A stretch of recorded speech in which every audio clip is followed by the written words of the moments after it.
Halo guys, apa kabar kalian semua? Mimin di sini bakal melanjutkan alur cerita Sword Star. Disclaimer dulu bahwa kemungkinan besar ada perbedaan antara novel dan versi Donghua-nya, tapi alur cerita utamanya tetap sama. Jadi tanpa ragu, Mimin akan membawakan alur ceritanya. Energi dahsyat muncul di udara. Sosok logam berlapis baja yang bersinar dengan cahaya hitam muncul, dan tekanan tak berwujudnya menyebar, menyebabkan ratusan prajurit manusia terdiam. Kaisar Leifol berdiri di angkasa, memandang sekeliling. Dia meraung, di mana Kaisar Sungai Pedang. Para prajurit dari kubu manusia mungkin tidak berani menantangnya, tetapi itu tidak berarti mereka takut padanya. Seorang prajurit seukuran gunung kecil berkata, Kaisar Sungai Pedang baru saja bertarung melawan Black Tea dan langsung pergi. Di tengah jalan dia bahkan menghabisi Kaisar Tanduk Salju. Dia seharusnya sudah berteleportasi melalui negara dewa yang jauh. Proyeksi cahaya muncul di udara menghasilkan gambar 3 dimensi. Ini adalah simulasi 100% pertempuran antara Kaisar Sungai Pedang dan Black Tea yang diputar ulang di hadapan mereka. Kaisar Leifol menyaksikannya sampai akhir. Leifol bergumam, Kaisar Sungai Pedang, ku dengar dia sangat ahli dalam teknik pedang, tapi kali ini dia menggunakan senjata roh, dan dia memiliki Kaisar Panah Berat sebagai budaknya. Laporan itu bahkan mengatakan bahwa Tian Chen dan Ji Hong mengikutinya dari belakang. Tian Chen diselamatkan olehnya, sementara Ji Hong berasal dari kubu lain. Karena dia begitu hormat, dia juga seharusnya menjadi budaknya. Pertahanan dan kecepatannya sudah terkenal sebelumnya, dan sekarang dia bahkan memperlihatkan senjata roh. Banyak prajurit manusia yang melihat ke Leifol, mengamati reaksinya. Ketika dia selesai melihat pertempuran, Leifol terdiam beberapa saat sebelum berkata, Kaisar Sungai Pedang layak menyandang namanya, dan bahkan jika dia memiliki harta karun sejati, dia pantas mendapatkannya. Setelah itu, dia berteleportasi. Kaisar Leifol telah pergi, namun kata-kata itu membuat ratusan prajurit di sana terkejut. Pertarungan ini kemudian mulai menyebarkan legenda Kaisar Sungai Pedang ke seluruh perang wilayah luar. Banyak sekali prajurit yang mulai membandingkan Kaisar Sungai Pedang dengan Black Tea, sementara dengan Kaisar Makam Hitam, Seven Blade, Dalong, dan lain-lain. Di mata mereka, Kaisar Sungai Pedang mungkin sedikit lebih lemah dari yang lain, tetapi kecepatannya akan membuat banyak orang putus asa. Aku lebih suka bertemu Kaisar Seven Blade dan Leifol daripada bertemu Kaisar Sungai Pedang. Masih ada peluang untuk melarikan diri melawan yang lain. Namun melawan Sungai Pedang dengan kuncian ruang, siapa yang dapat mengalahkannya dalam hal kecepatan? Kita tidak akan dapat melarikan diri. Hati-hati, jangan sampai berurusan dengan Kaisar Sungai Pedang. Lebih dari 6.000 tahun yang lalu, dia sudah bisa menahan ledakan kristal Dewa Api terkuat. Tapi sekarang, dia bahkan lebih kuat. Itu tidak masuk akal. Pertahanannya kuat dan kecepatannya gila. Lebih baik kita menghindarinya. Di sisi lain, Lo Feng telah meninggalkan pusaran air kembar. Setelah pertarungan itu, dia berteleportasi langsung ke wilayah manusia. Dia menjadi penguasa sektor Lo Feng dan menggunakan kapal milik perusahaan Amsemsa virtual menuju kota kekacauan primal. Kapal itu terbang berhenti di udara di atas kota. Yang mulia, dipimpin oleh seorang kapten. Semua anggota mengantar Lo Feng dengan hormat. Lo Feng menatap energi kekacauan primal yang menyelimuti kota kuno di bawahnya. Sejak ia menjadi murid pemimpin kota, ia telah memperoleh hak untuk menjadi penduduk tetap di sini. Sebenarnya, bahkan dengan levelnya di jembatan surgawi saja, ia sudah memiliki hak itu. Di kediaman Truyan, Lo Feng bergegas memasuki kediamannya, melihat beberapa murid angkat beserta murid sejati lainnya. Senior Lo Feng, banyak murid di dalam berteriak padanya dengan penuh semangat. Lo Feng meminta mereka untuk mencari tahu di mana tempat tinggal Truyan saat ini. Setelah beberapa saat, Dia bergegas ke halaman dan berhenti. Aku mendengarmu dari jauh. Mengapa kamu tidak masuk? Suara Truyan bergema dari halaman. Lo Feng tersenyum dan memasuki pintu. Truyan duduk di sana sambil melambaikan tangan. Pintu pun ditutup.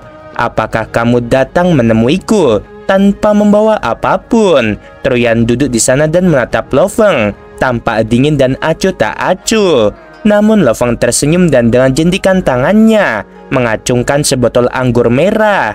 Botol itu seukuran telapak tangan dan bentuknya aneh, hampir seperti bentuk orang utan, dengan ukiran rumit yang diukir di permukaannya dan bersinar dengan energi hukum api. Lo Feng meletakkan botol ini di meja gurunya. Menurut apa yang kamu katakan, aku harus membawa anggur untuk mengunjungimu. Lo Feng berkata dengan serius. Aku ingin tahu apakah ini memuaskan dirimu. Truyan menatap botol anggur yang terbakar ini dengan mata terbelalak. Setelah mengamati dengan seksama, dia mengulurkan tangan berbulunya untuk menyentuhnya sambil mengangguk. Memang ini dia. Hanya mereka yang memiliki kekayaan yang sangat besar di antara manusia yang mampu membelinya. Dan meskipun begitu, ini akan menghabiskan seluruh kekayaan seorang kaisar. Anggur seperti itu sangat sedikit di antara manusia. Aku hanya pernah mencoba satu gelas sebelumnya. Truyan langsung tersenyum gembira. Murid baikku, Kaisar Sungai Pedang yang kuat. Sepertinya hadiahmu dari perang wilayah luar sangat besar. Lo Feng tersenyum. Jika hadiahnya tidak besar, aku tidak akan mampu membeli anggur kera api ungu ini, kata Lo Feng. Setelah aku pensiun, aku menemukan satu botol ini di dalam sistem militer. Aku terkejut mereka benar-benar memilikinya. Aku langsung teringat padamu dan membelinya tanpa ragu. Truyan tidak dapat menahan tawanya. Ia mengusap botol di tangannya karena ia sangat senang. Demi anggur ini, Lo Feng telah menghabiskan 80 miliar. Keberuntunganmu bagus, kata Truyan. Sistem militer memiliki banyak harta karun di dalamnya. Karena harta karun itu disediakan oleh banyak ras, dan banyak di antaranya bukan dari aliansi Hong. Banyak yang berasal dari daerah-daerah terpencil di alam semesta. Dan harta karun yang mereka sediakan merupakan harta karun sejati bagi militer. Ada banyak ras lain, karenanya terkadang ada harta karun khusus. Hanya saja, harta karun itu memerlukan poin kontribusi untuk ditukar. Bahkan jika seorang prajurit yang kuat menemukan sebotol anggur ini, sangat sedikit yang benar-benar akan menukar begitu banyak poin kontribusi hanya untuk ini. Makanya kamu bisa mendapatkannya. Benar, hanya ada satu ini di dalam harta karun itu, kata Lo Feng sambil tersenyum. Bahkan aku tidak sanggup minum terlalu banyak. Aku akan minum sedikit demi sedikit. Mata Truyan berbinar aneh. Aku akan membawa beberapa saudara baik dan membuat mereka mabuk. Lo Feng tidak bisa menahan tawa. Apa rencanamu untuk kepeluanganmu ini? Tanya Truyan. Aku akan mencoba Gunung Langit Primal terlebih dahulu, kata Lo Feng. Setelah itu, aku akan pergi menjelajahi beberapa wilayah rahasia. Tenang saja guru. Aku pasti akan pergi ke tempat-tempat yang tidak terlalu berbahaya, bukan yang terkenal dan berisiko. Aku tahu diriku sendiri dengan sangat baik. Baguslah, Truyan berkata santai. Meskipun begitu, kamu tetap harus berhati-hati. Wilayah rahasia terkadang memiliki bahaya yang melampaui imajinasimu. Bagaimanapun juga, tempat-tempat itu adalah tempat yang istimewa. Hukum-hukumnya tidak selalu mengikuti hukum-hukum alam semesta. Lo Feng mengangguk. Aku juga tahu kekuatanmu, Sungai Pedang. Truyan tertawa saat mengatakan ini. Nama Kaisar Sungai Pedang memang telah menyebabkan badai dalam perang wilayah luar.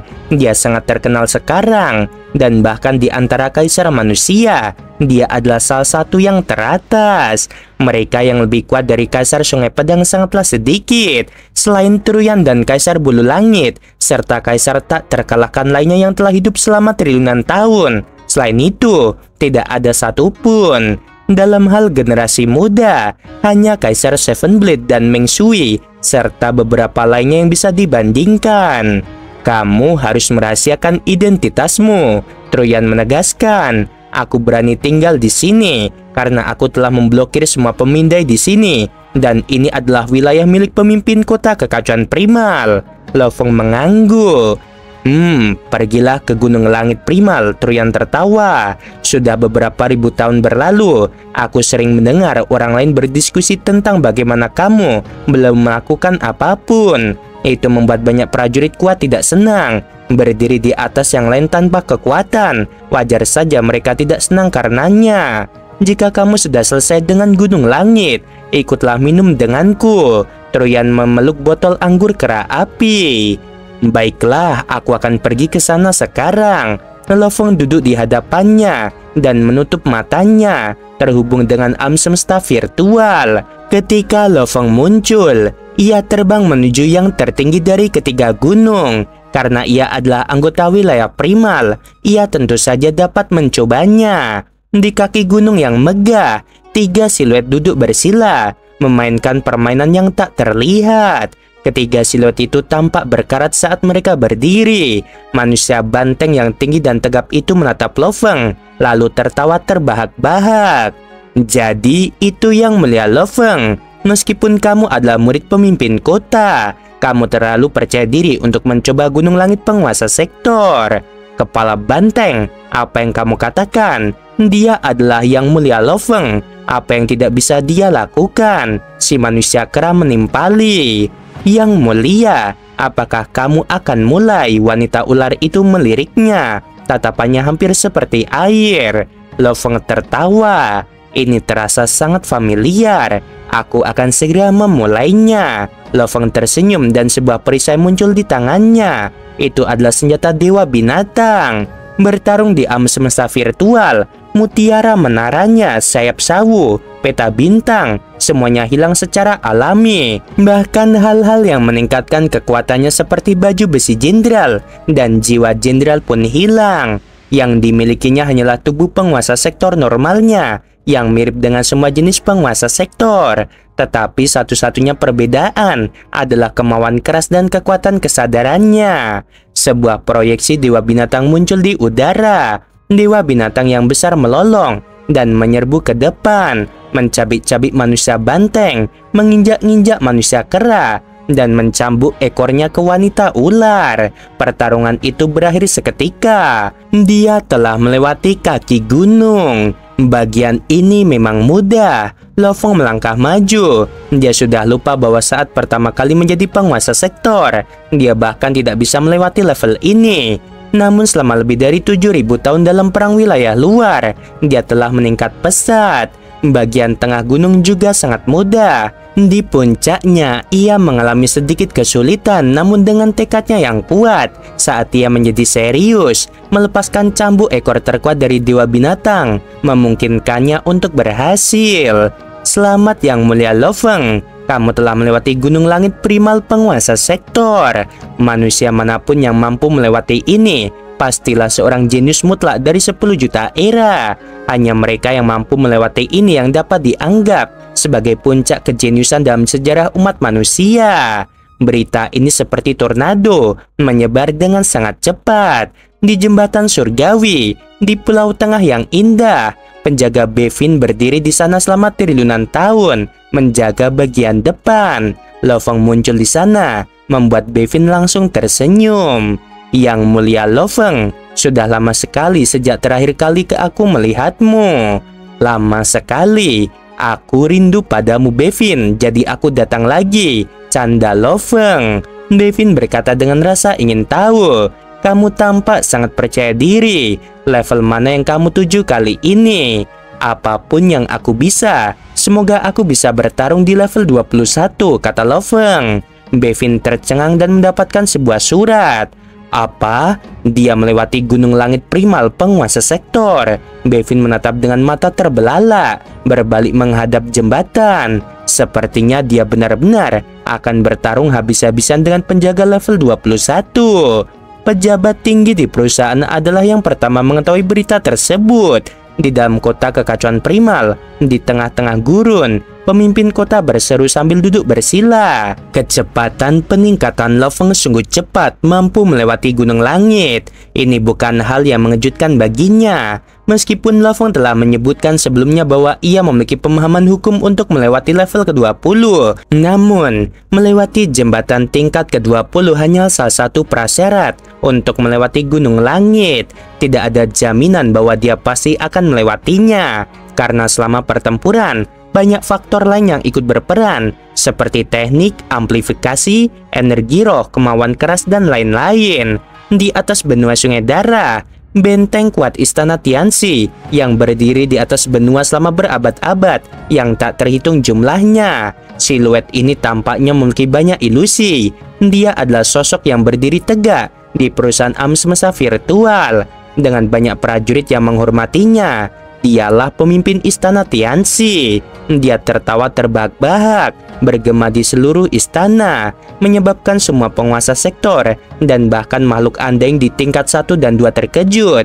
Mereka tidak tahu mengapa dia begitu bahagia. Dia menatap ke ruang yang luas, dojo, kapak besar, dan bajingan Bank Universe pertama. Mereka semua bertaruh pada Rongjun. Saat itu aku mengatakan Lo Feng adalah orangnya. Bahkan ketika dia diterima sebagai murid pemimpin kota kekacauan primal, mereka masih tidak mengakui kekalahan. Mereka mengatakan bahwa menjadi murid hanyalah mengubah statusnya, dan itu tidak berarti dia lebih kuat. Saat itu ketika Lo Feng melewati gunung langit penguasa domain, mereka tidak peduli, berpikir bahwa itu tidak berarti apa-apa. Sekarang mereka pasti harus mengakui kekalahan mereka. Gunung langit primal penguasa sektor melambangkan para jenius terkuat. Ini berarti pemahaman hukumnya hanya selangkah lagi dari level kesatria. Meskipun peningkatan Rongjun sangat cepat dibandingkan dengan Lo Feng, peningkatannya jauh-jauh lebih lambat. Pemimpin Istana Tianxi itu sangat gembira. Sementara pemimpin kota dan pemimpin Istana Tianxi merayakan, sebagian lainnya mendesah putus asa. Kita benar-benar kalah. Rongjun tidak bisa dibandingkan dengan si jenius ini. Rongjun benar-benar mengecewakan. Berita mengenai Lo Feng di Gunung Langit menyebar dengan cepat, menggemparkan banyak sekali prajurit, dan membuat mereka yang tadinya tidak senang menyerah. Di alam semesta maya Gunung Yuxiang, di dalam sebuah restoran, Bulan berbaju besi putih dan Rongjun yang tinggi dan tegap berjalan bersama ke dalam bilik. Sudah ada seorang di dalam, yaitu Wuka. Kupikir jaraknya telah diperpendek. Siapa yang mengira jaraknya akan semakin jauh? Suara Rongjun terdengar berat. Setelah hampir 10.000 tahun, energinya telah tumbuh pesat, dan energi yang sangat kuat terpancar dari tulang-tulangnya. Energi ini adalah salah satu kekuatan kesendirian. Wuka menghela napas. Dulu Lo Feng adalah orang pertama yang memasuki wilayah primal, dan kamu juga Rongjun. Kecepatan peningkatanmu semakin cepat. Dulu sebagai anggota wilayah primal penguasa domain, kamu adalah nomor 1. Dengan itu kamu naik tingkat penguasa sektor dan menjadi anggota wilayah primal penguasa sektor. Bulan dan Rongjun, keduanya adalah penguasa sektor wilayah primal. Bulan telah berubah setelah revisinya saat itu. Ia mulai menunjukkan kemampuan jeniusnya sebagai seorang jenius 10.000 era, meningkat dengan kecepatan yang luar biasa. Saat ini, ia sudah menjadi penguasa sektor. Adapun Rongjun, awalnya dia tidak terlalu cepat, tetapi seiring mereka semua tumbuh, kecepatannya pun semakin cepat. Kemudian dia bahkan lebih cepat dari Bulan, dan kecepatannya terus meningkat. Begitu cepatnya sehingga membuat banyak orang tercengang. Ada yang mengatakan bahwa jenius paling luar biasa di kelompok ini adalah Rongjun. Meskipun mereka berdua adalah penguasa sektor wilayah primal, jika mereka bertarung dalam babak kualifikasi, Bulan mungkin akan tersingkir ke wilayah awal absolut. Namun Rongjun masih bisa bertahan di wilayah primal. Rongjun menggelengkan kepalanya dan mendesah. Selama 8.000 tahun, kupikir pemahaman hukum akan semakin sulit menjelang akhir, dan kecepatan Lo Feng pasti akan melambat. Tapi tidak seperti itu. Untuk melampauinya, hanya ada satu cara, kata Bulan dengan dingin. Wuka dan Rongjun langsung menatapnya. Bulan berkata dengan dingin, jadilah seorang kesatria. Kalau tidak, kita akan selalu berada di bawahnya. Rongjun mengangguk. Kita akan bekerja keras bersama. Wukam mengangkat gelas anggur. Tujuanku adalah menjadi kaisar. Kalian berdua akan menjadi kesatria. Kita akan melakukannya. Sementara mereka berdiskusi, berita lain datang. Mereka bertiga membaca email. Dia sudah melewati jembatan surgawi tingkat ke-20. Ketiganya bertukar pandang sebelum mendesah. Memang benar bahwa Lofeng melewati gunung langit berarti dia memiliki kemampuan untuk melewati jembatan surgawi tingkat ke-20. Namun, untuk benar-benar mendapatkan berita itu masih membuat mereka mendesah. Berdiri di jembatan di tengah kegelapan, Lofeng terus terbang di sepanjang kehampaan ini. Dia baru saja melewati level ke-20 dan sedang menuju ke level ke-21. Penjaga ke-21.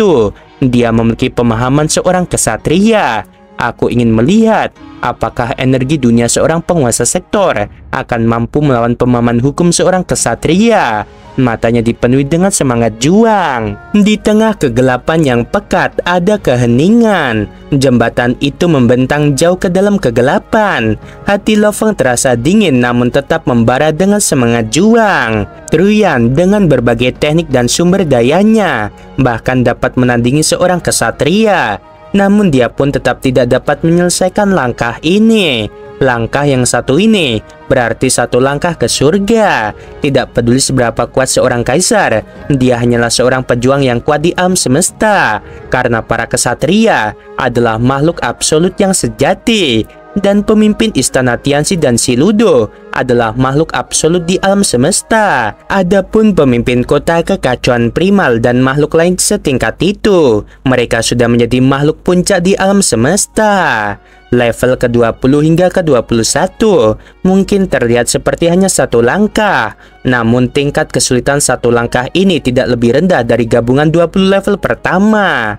Titik hitam besar tiba-tiba melayang di atas, membentuk siluet manusia. Dia mengenakan baju besi hitam dan topeng. Dia membawa pisau besar di punggungnya. Pisau besar ini sebenarnya terbentuk dari pecahan-pecahan yang kabur. Itu adalah senjata roh khusus.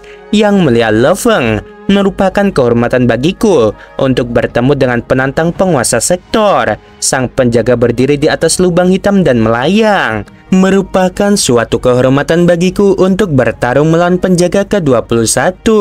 Lofeng pun ikut tersenyum. Sang penjaga berkata, harus kukatakan, tanpa memahami hukum ruang angkasa secara menyeluruh, kamu tidak akan bisa melewati levelku.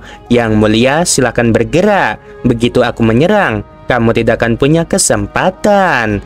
Kalau begitu, terimalah seranganku. Lofeng sama sekali tidak sombong. Persenjataan Dewa Binatang itu segera menembakkan pecahan-pecahan yang dipenuhi dengan ukiran hukum di dalamnya, membentuk puluhan ribu benang yang saling terjalin dengan cepat. Lofeng menatap lawannya, tekad kuat dan energi dunianya memicu banyak pecahan. Setelah itu, Dewa Binatang sepanjang 100 meter muncul. Dewa Binatang berubah menjadi seberkas cahaya dan menyerbu ke arah penjaga itu, sehingga ruangan di sekitarnya terkoyak. Segel! Sang penjaga menunjuk ke arah Dewa Binatang yang melolong. Ikatan tak berwujud yang kuat langsung turun. Dewa Binatang yang sedang berlari ke depan tiba-tiba berhenti, dan Lofeng yang melayang di kejauhan juga ikut terjebak. Kekuatan penyegelannya kuat, bahkan Dewa Binatang pun tertahan. Akan tetapi, tatapan Lofeng dipenuhi kegilaan. Urat-urat di wajahnya berkedut, hampir seperti saat ia mencapai batas warisan hidup dan mati saat itu. Dulu ketika ia mencoba Gunung Langit Primal, ia hanya melepaskan amplifikasi energi rohnya, dan ia bahkan tidak mendorong tekadnya hingga batasnya. Namun kali ini, dia melepaskannya, mendorong tekad dan kesadarannya hingga batasnya. Bentuk yang diambilnya saat dia berada pada batas menerima warisan sebelumnya. Cambuk ekor, teriaknya. Dengan tekadnya sebagai komandan dan kesadarannya sebagai jenderal, ia mengendalikan energi dunianya dan menuangkan kehadiran Dewa Binatang yang telah dilatih selama bertahun-tahun ke dalam Dewa Binatang. Pada titik ini, proyeksi Dewa Binatang tampak hampir seperti nyata. Ekor Dewa Binatang tampak lambat tetapi bergerak dengan mantap. Dengan gemuruh di sekelilingnya, ruang tertutup itu hancur total. Penjaga anggun di depannya menatap dengan ganas. Dia tidak lagi anggun, karena bilah besar di punggungnya berubah menjadi cahaya emas yang tak terhitung jumlahnya, dan terbang ke udara, membentuk bilah lengkung yang besar. Bilah lengkung ini menebas Lo Feng, menciptakan robekan besar di ruang di sekitarnya. Lo Feng mengendalikan dewa binatang untuk bertahan. Meskipun kecepatannya lambat, bilah pedang itu menebas seluruh tubuh dewa binatang, menyebabkannya hancur. Setelah itu, kecepatannya melonjak lagi. Lo Feng tidak dapat menghindari tebasan ini karena menghancurkan inti kehidupan Lo Feng. Lo Feng terjatuh. Ini kegagalan. Melihatnya menghilang, mata penjaga itu kembali tenang seperti sebelumnya. Dia berkata dengan lembut, "Sungguh tekad yang mengerikan sampai-sampai memaksaku menggunakan teknik membunuhku." Bahkan para kesatria yang telah melewati level ke-21 saat mereka masih menjadi kesatria, sangat sedikit yang memiliki tekad seperti itu, dan dia hanyalah seorang penguasa sektor. Di wilayah tengah jembatan surgawi, penjaga Bevin menyaksikan pertarungan Lo Feng di layar yang melayang di hadapannya. Awalnya ia ingin tersenyum dan bercanda dengan Lo Feng karena ini adalah sesuatu yang menurutnya menarik. Namun ekspresinya berubah sangat cepat. Dia benar-benar berhasil menembus segelnya. Dia memaksa penjaga untuk menggunakan teknik pembunuhnya. Penjaga Bevin tercengang dan mulutnya terbuka lebar. Di tempat tinggal Truyan, Truyan duduk diam di halamannya, menghadap Lo Feng yang akhirnya membuka matanya. Lo Feng, selamat karena telah melewati gunung langit primal dan jembatan surgawi tingkat ke-20. Truyan memeluk botol anggur kera api ungu. Aku masih mengira kamu akan berhenti tepat setelah gunung langit. Aku tidak menyangka kamu akan mencoba jembatan surgawi. Lo Feng mengangguk. Hanya dengan segel saja, jika tekadnya lebih lemah atau dia tidak memiliki amplifikasi energi roh 32 kali lipat, dia bahkan tidak akan mampu menerobos. Jelas bahwa level ke-21 ratusan hingga ribuan kali lebih sulit daripada level ke-20. Truyan tertawa. Teknik hukum ruang angkasa kita dapat dibagi menjadi teleportasi, membunuh, dan mengikat. Itulah 3 perbedaannya. Dan karena kita harus melatihnya secara terpisah, itu membutuhkan waktu yang sangat lama. Dan ketiganya jika digabungkan akan membentuk hukum ruang angkasa yang lengkap. Hanya ketika mereka digabungkan sepenuhnya, mereka akan menjadi lengkap. Perbedaan kekuatannya sangat besar. Segel hukum ruang angkasa yang lengkap, itulah segel yang sebenarnya. Para kesatria dapat dengan mudah menggunakannya pada makhluk undying yang normal. Secara keseluruhan, jika hanya memahami satu sisi saja, dibandingkan dengan keseluruhannya, perbedaannya ribuan kali lipat. Tentu saja, beberapa makhluk istimewa seperti Seven Blade dan aku, dengan harta karun sejati, kita dapat melampaui para kesatria biasa dengan teknik ciptaan kita dan pertemuan istimewa. Hanya karena ini, aku berhak dianggap sebagai kaisar yang tak terkalahkan, yang mampu melarikan diri dari para kesatria. Namun itu hanya untuk bertahan hidup. Lo Feng mengangguk. Pemahaman pada tingkat ke-20 masih terfragmentasi, tetapi hukum ruang angkasa yang lengkap jauh lebih kuat. Jangan khawatir tentang ini. Hanya dalam waktu 10.000 tahun, kamu telah menciptakan nama yang sebanding dengan Seven Blade dan sangat dekat denganku. Kamu cukup mengesankan.